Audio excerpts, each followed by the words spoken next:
Ahoj, my jsme Czech Overland Family a teď vám chceme pustit film o tom, jak jsme si užili dovolenou, kterou jsme plánovali 5 let.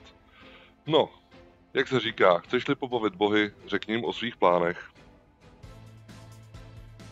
Určitě je na čase nás představit, takže to jsem já, Honza, moje krásná žena Týna a naše 2 úžasné děti, Erik a Nikolka. Takže se pohodlně usaďte, protože jízda na tomhle kolotoči bude jako na horské dráze.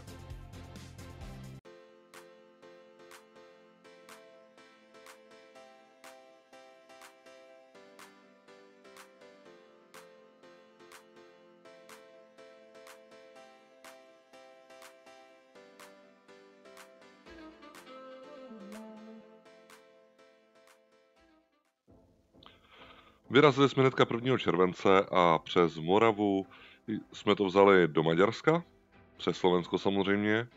No a přes dlouhavé Maďarsko jsme se dostali za jeden celý den do Chorvatska na ubytování v nějaké chajdě, kde to bylo úplně skvělý a další den už byl ve znamení Bosny.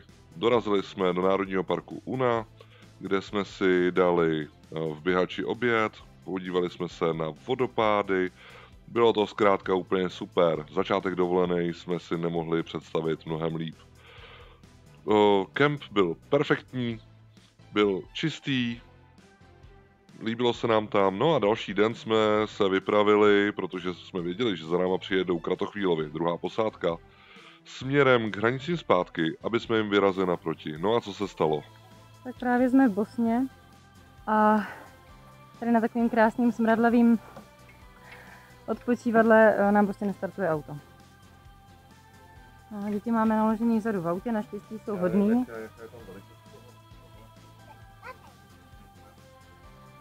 Ale to prostě napůjde, protože jsme fakt zastavili jenom na sváčku u hlavní silnice, ne úplně ve fajn lokalitě. Vedro, začíná večer, 5:30. Ideální podmínky, no. Tak jenom rychlý moment, chtěli nám tady pomoct místní a v momentě po 5 hodinách, kdy nám chtěli opravdu pomoct a pán se na to chtěl mrknout, tak dojela odtahovka. Je 10 hodin večer, děti jsou zlatý, no, už jsou unavený, ale jsou pořád zlatý. Tak uvidíme co ráno. Takže všichni posmíváčci se do toho určitě pustí, jakože Fordem tam vlakem zpátky, ale bohužel se stalo. No nic, odvezli nás do běhače, kde jsme dostali ubytování a za 2 dny si pro nás přijeli s odtahovkou z Čech. Odtahovka už je tady. Přivezli nám toho Karoka. Tak naše auto na cestu domů a naše normální auto odjíždí právě teď. Tak asi by bylo dobrý vysvětlit, co se vlastně stalo. Očesal se startér. Prostě po 20 letech služby ten startér už nebyl úplně v kondici. Nevadí. V Bosně nám to nikdo nechtěl opravit, takže jsme se vypravili zpátky.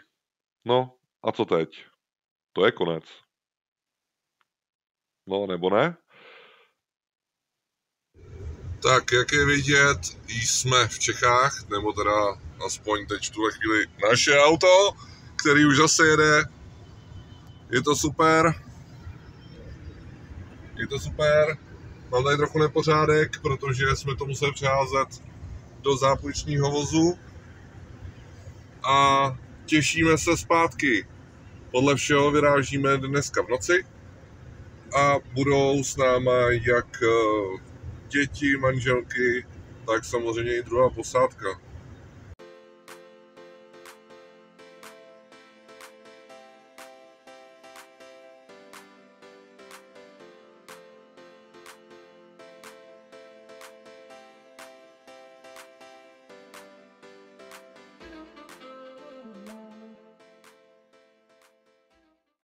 Už jsme všichni pohromadě u vodopádu na řece Una Štrbačky Buk. Jsme celá sestava. S námi je i Tomáš, jeho žena Kačka, no a samozřejmě jejich děti. Krištůfek a dcera Julinka.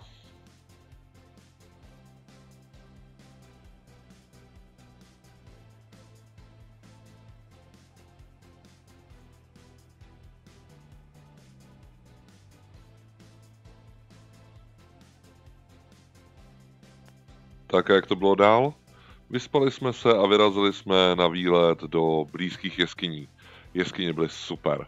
Byly opuštěný, měli jsme je sami pro sebe a byla to jedna z nejkrásnějších věcí, které jsme na této dovolené viděli.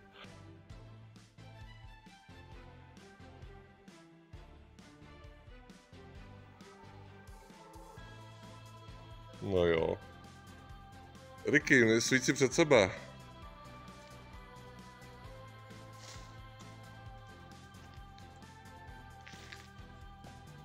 Tak jsem na konci jeskyně.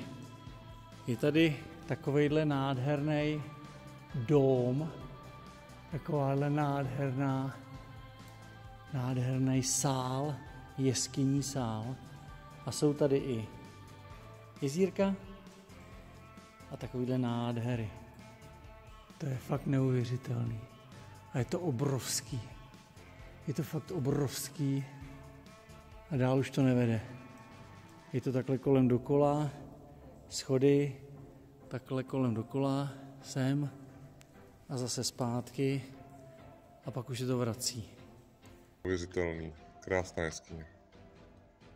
Tak běž, Ricky. Běž za maminkou, jdeme. Vezmeme ruku a půjdeš, jo? A je to tak krásný.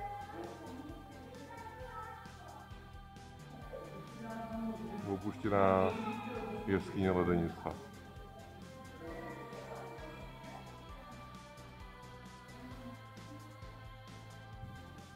Jdeme opatrně. Tady jsou pevný, ale kluský. Tak. Klademe krůček za krůček.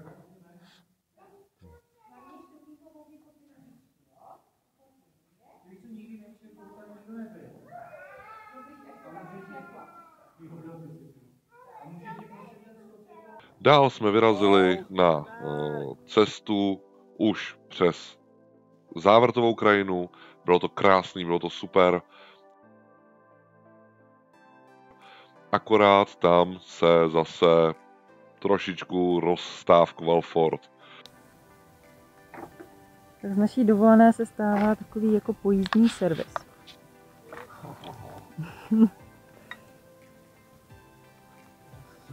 Takže kluci tady teďka zkouší povolit nějakou cívku, jestli to říkám dobře.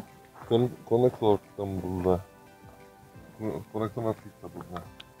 Neuvěřitelný je, že jsem to odhalil tady na tom místě naprosto přesně. Konektor na cívce. Ale z nějakého důvodu jsme usoudili, že je rozbitá celá cívka. Což ale nebyla pravda. Jenom děláme, že tady něco děláme.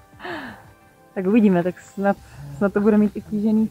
Nějak se to nepodařilo sflikovat. Dojeli jsme teda podívat se na opuštěný vlak, který měl být součástí muzejní železnice, ale bohužel už se trochu rozpadá, takže to asi nikdy nebude zrealizované. Strojvedoucí, Harry. Tak pojď, tak jdem dolů. Já taky kouknu. Hele, dáš mi ručičku zase, tady opatrně přes ten plek. Tak, tady opatrně. Harry, pojď. Tak máme zase poruchu. Zakempili jsme u jezera. Teď se přesuneme někam do kempu a zkusíme si objednat náhradní díl. Cívka na svíčce odešla. Jedeme na 7 válců, to tady dlouho nebylo. A jsem z toho docela otrávený. Já si nic dělat, to k cestování patří. Nakonec jsme přes krásný jezero Blidinie dorazili do Jablanice a v Jablanici jsme si projídli další vlak, který je u spadlého mostu a vedle toho je přímo muzeum.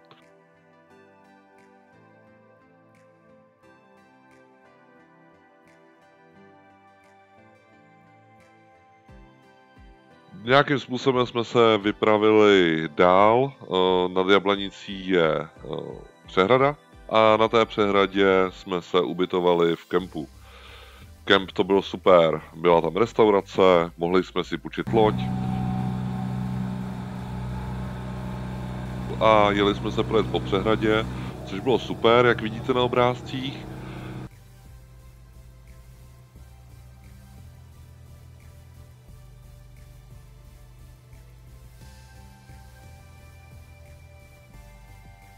a Kratochvílovi se vypravili na první svůj solo výlet, a to přímo na jednu z nejvyšších hor, kam se dá vjet v Bosně autem, a to je hora Pločno. 2228 metrů a krásný výhled do okolí. Závidím jim to, protože to byl jeden z cílů, který jsem si pro tuhle dovolenou dal, ale nevadí, prostě není v každý den posvícení. No a někdy v tom týdnu nám přišel náhradní díl. Přivezl nám ho jeden dobrý člověk z nějaký facebookové skupiny z Ostravy a my jsme vyměnili cívku. Cívka byla vyměněna, my jsme vyrazili směrem dalším dobrodružstvím do Pohoří pod horou Bělašnica, kde bylo olympijské centrum při konání olympiády v roce 1984. Tak, směrem v tom Pohoří samozřejmě se zase roztonal fort a jeli jsme na 7 válců. Takže jsme dojeli někam do hor, tam jsme se ubytovali a bylo to tam naprosto skvělý. Byl krásný hvězdičky, byla to. Další den ráno nás probudili oslíci. Představte si jít z oslíky přes několik zemí, několik měsíců, let a přijde mi to jako krásný nápad, ale já bych to rozhodně asi nedal. Pojď se mu nechci ze stínu, tači. Taky můj mrkoj, to je živý tvor. Tyjo, tak to je hustý. Tak a dál nás čekalo Lukomir, nejvýše položená vesnice v Bosně, která donedávna byla ještě obydlená i celý rok, ale teď už určitě ne. Co vím, tak tam je jenom sezónní provoz. Dali jsme si tam naprosto skvělé jídlo, bylo úplně nejlepší asi z toho všeho, co jsme za celou dobu na téhle dovolené v Bosně a v Černé Hoře jedli.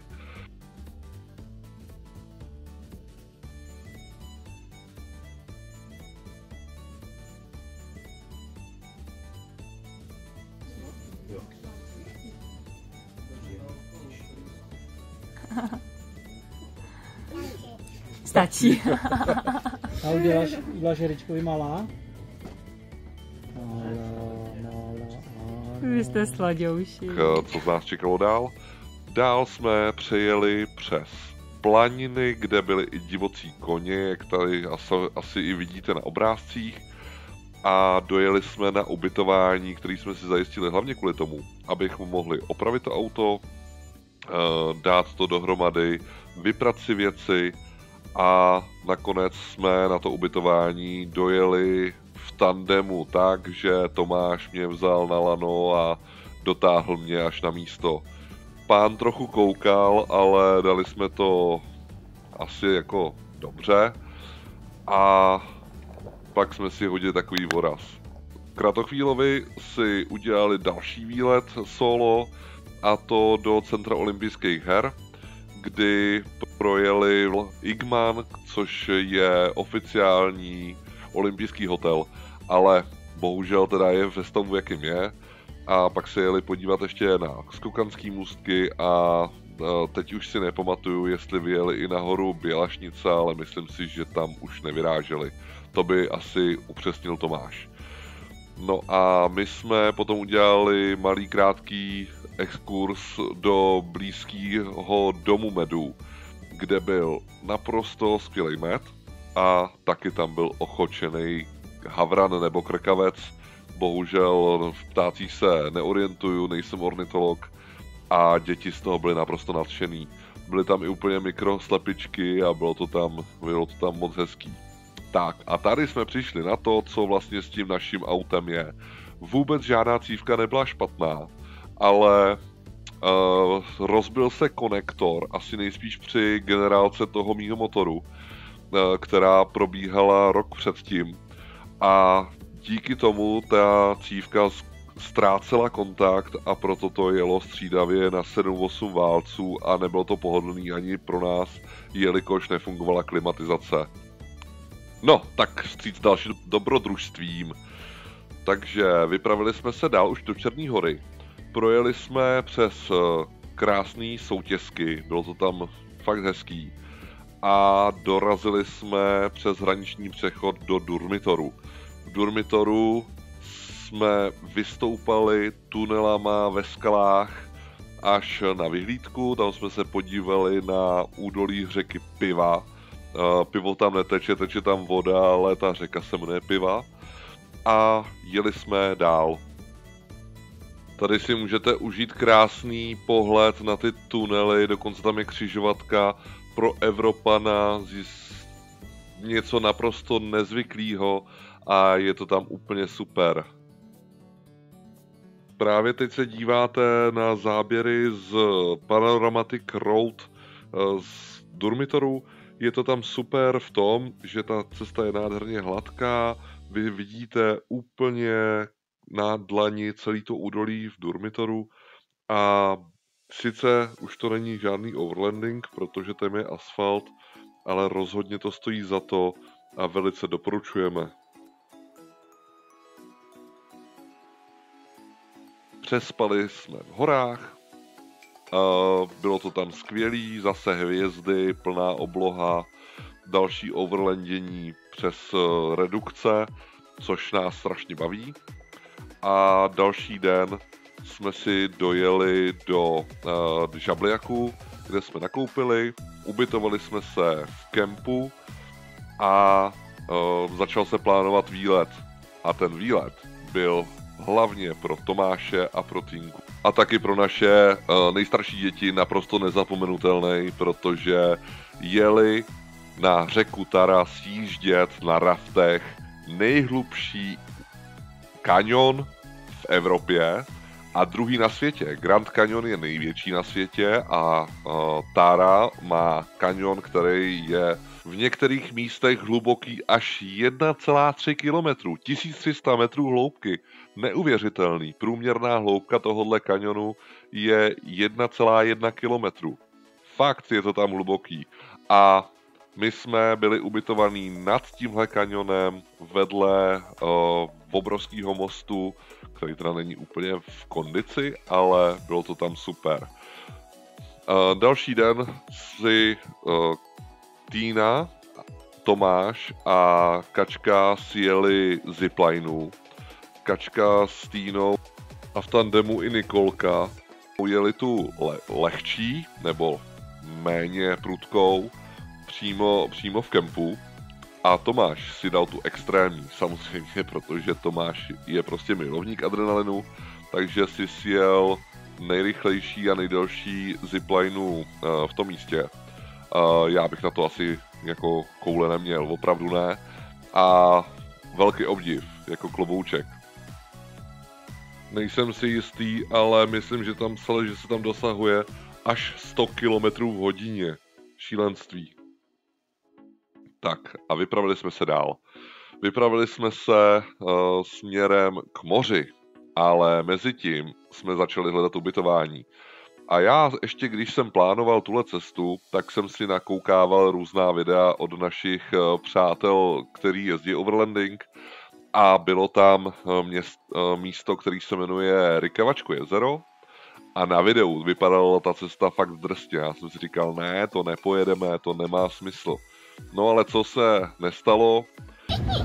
Tak co, Eri? Líbí se ti cestovat a řídit s tátou? Tak ukáž, piš mi to. A co tobě, Nikolko, jak se líbí cestovat s maminkou? A mně se mi líbí, když to auto trošku skáče. A tady skáče hodně, máme krásný výhled na hory. Tak. Tu písničku. Je to tady krásný, jsme v Národním parku, tak jsme toho využili, že tady není moc aut, moc velká doprava, příjemná šatolinka, tak děti aspoň takhle zažijou offroad i trošku jinak, než jenom ze sedačky. Nějakým zázrakem a omylem jsme tam samozřejmě k tomu Rykavačku jezeru dorazili. Cesta to byla jako za mě nejlepší cesta, kterou jsem kdy jel. Byla to paráda velká, krásný výhledy, jelo se nádherným overlandingem, závěr z klesání k tomu jezeru byl opravdu silnej pro mě, protože jsme jeli cestu, jakou já jsem nikdy nejel. A to jsem ještě nevěděl, co nás čeká druhý den. A sjeli jsme dolů k tomu jezeru, místňáci už nás přivítali s chlebem solí, ne, žádný chleba solů neměli, měli raki, ale naprosto skvělou. Takže my jsme si tam dali raki, pokecali jsme nějakým způsobem česky, srbochorvatsky, anglicky, jak to šlo a dojeli jsme dolů se ubytovat k jezeru. Tady bohužel nevynikne, jaký ten profil té cesty byl, ale já jsem si to naprosto užíval. Prostě bylo potřeba nad tím trošku přemýšlet, kdo, jak, co a nádherně jsme si to projeli a ta pasáž v lese, tak ta byla úplně bombastická, to uvidíte za chviličku. Tomáš samozřejmě vítězí délku auta a samozřejmě jeho schopnostmi v terénu. Abys to něco taky viděla. Já jsem právě chtěla natočit, že jedeme k ubytování, nebo k ubytování. Hledáme zase na divoko spaní nějaký plac. A máme před sebou ještě, dalo by se říct, jenom 3 kilometry, ale teda teďka to není zrovna na té navigaci tolik vidět. Ale to je teda slušný terén. Ale děti to zvládají úplně. Tatínek skvěle. Nikolka tady fandila. A Rick se tady zpívá. A Ford to zvládá skvěle. Ford to zvládá úplně super. Do toho, Forde, do toho. Takže tady takhle kličkujeme, no, takovýhle serpentíny v horách. Jsme v národním parku. Ano, to jsem neřekla důležitou věc. Ale nevím jakým. My jsme sem dostali tak jako omylem trochu. Protože jsme našli na iOverlander aplikaci místo na spaní u kempu, ale mám pocit, že to je jezero, kam jedeme, který jsem měl v plánu, že pojedeme a pak jsem zavrhnul, že to je moc těžká cesta. Tak, musíme končit, už tady máme nějaké potřeby. Jo, už je nějaký pán. Jo.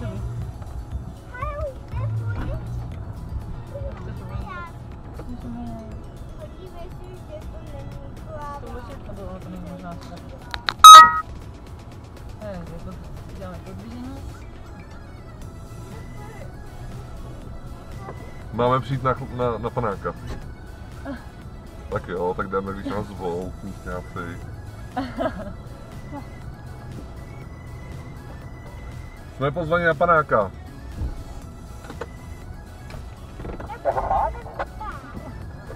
Jako fakt, a to se neodmítá. Tak to rozhodně, hlavně jako teď jsme říkali s Kačkou, že chudáci tady narušujeme takovou krásu, tak jestli to pozvaní na panáka, tak to je dobrý krok. Tak možná asi se s ním museli.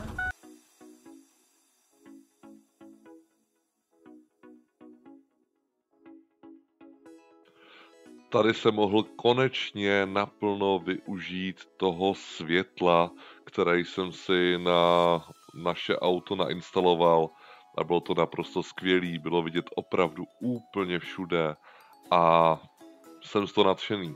Určitě jakýkoliv další auto, kdykoliv budu mít, tak budu na to dávat zase spoustu světel. Sice vypadám jak kolotočář, ale tak co. Tam jsme dojeli už za tmy a ráno nás probudili koně a krávy a děti byly nadšený. To je ráno, co? Pak jsme se dojeli rozloučit s těma pohostinnýma místňákama, vrátili jsme se zpátky k jezeru, udělala se koupačka a vyrazili jsme jižní cestou od toho jezera dál k moři. A to jsme nevěděli, co nás čeká. Jeli jsme 17 kilometrů, přes 3 hodiny, na redukce. V některých místech jsme si mysleli, že, nebo já jsem si myslel, že náš Ford to nedá. Všechno zvládnul, je to úplně skvělý auto. A další, ano.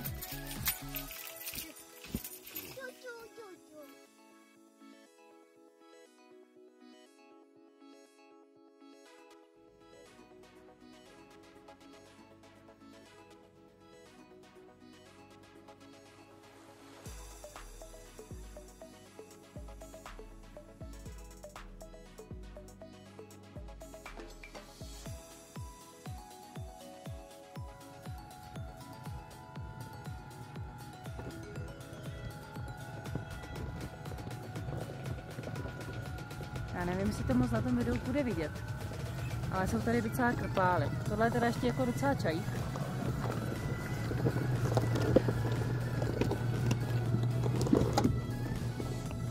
Jako autům to teďka dává zabrat docela dost.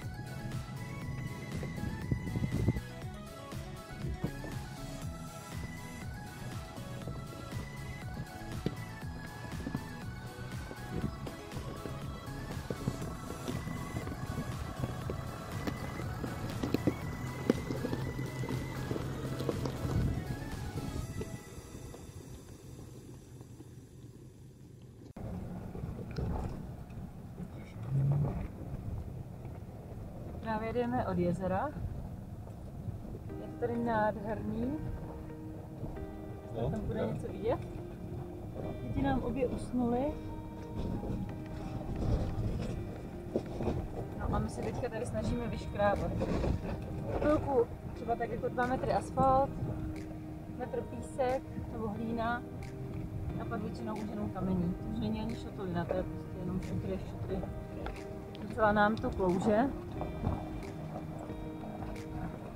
ale auto to zdárně zvládá.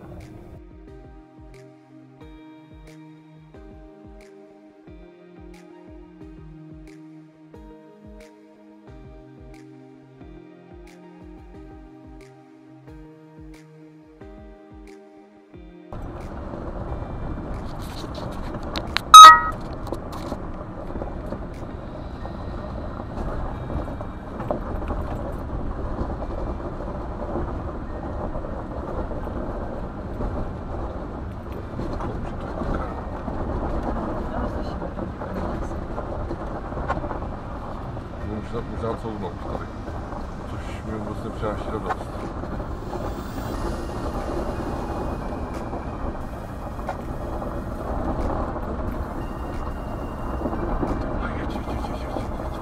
Jeď, auto, jeď.